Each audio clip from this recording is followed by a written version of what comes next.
Alhamdulillahirrahmanirrahim. Wassalatu wassalamu ala asyrafil anbiya'i wal mursalin wa ala alihi wa sahbihi ajma'in. Puji syukur kepada Allah Subhanahu wa taala, rahmat dan sejahtera kepada baginda Nabi Muhammad sallallahu alaihi wasallam serta seluruh keluarga serta sahabat sekalian. Alhamdulillah, malam Jumat terakhir di dalam bulan Zulhijjah, malam Jumat itu insyaallah pada kamu dalam bulan Muharram, pergantian tahun baru Hijriah. Bulan Zulhijjah terdiri dari 8 buah huruf. Yang pertama ialah dal, yang kedua yaitu waw, untuk alifnya alif, dengan ha, dengan jim yang pertama, jim yang kedua, terakhir ha. Dzulhijjah. Adapun yang pertama dalam rahasia 8 huruf tersebut, ini terkandung beberapa makna yang mendalam menurut para ulama-ulama sufi. Yang pertama ialah dal melambangkan zikrullah, mengingat Allah. Dalam Al-Quran Allah berfirman, wa aqimis shalah inna sholata tanha 'anil fahsya'i wal munkar wa dzikrullahi akbar. Dirikanlah sholat, sungguh sholat itu mencegah dari hal-hal yang keji dan munkar, dan sungguh zikrullah, mengingat Allah itu lebih akbar, lebih besar pahalanya. Kita sholat, dengan sholat itu mencegah daripada hal yang keji, hal yang munkar. Tapi kadang-kadang ketika kita sholat, kita gagal untuk mengingat Allah. Ketika sholat, malah yang terlintas di pikiran adalah dunia dan hal-hal yang berkaitan dengan dunia, uang, harta, dan sebagainya.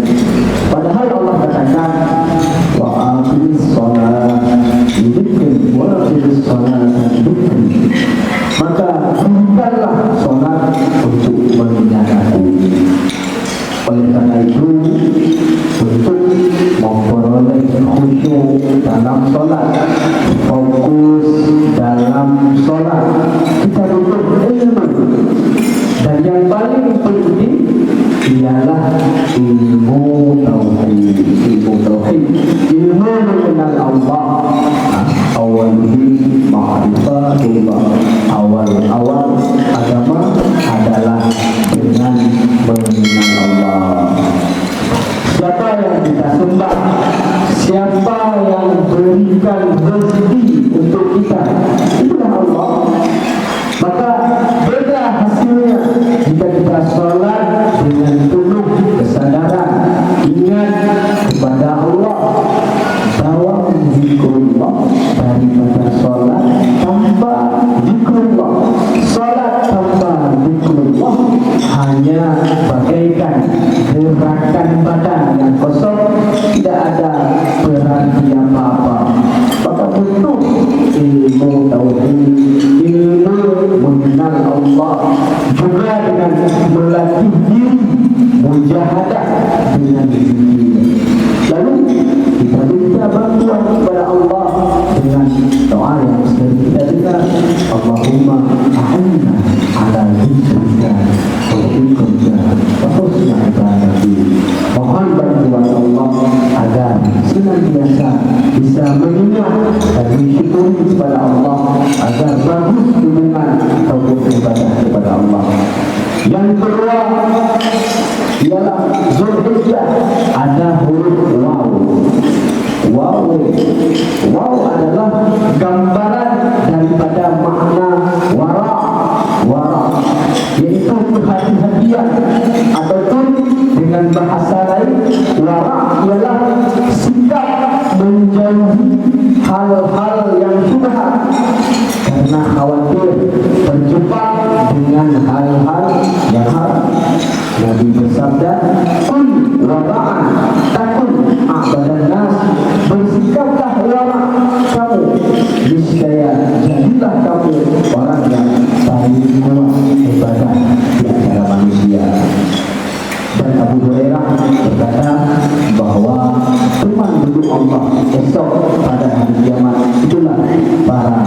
Selanjutnya lam bermakna lazat, kenikmatan.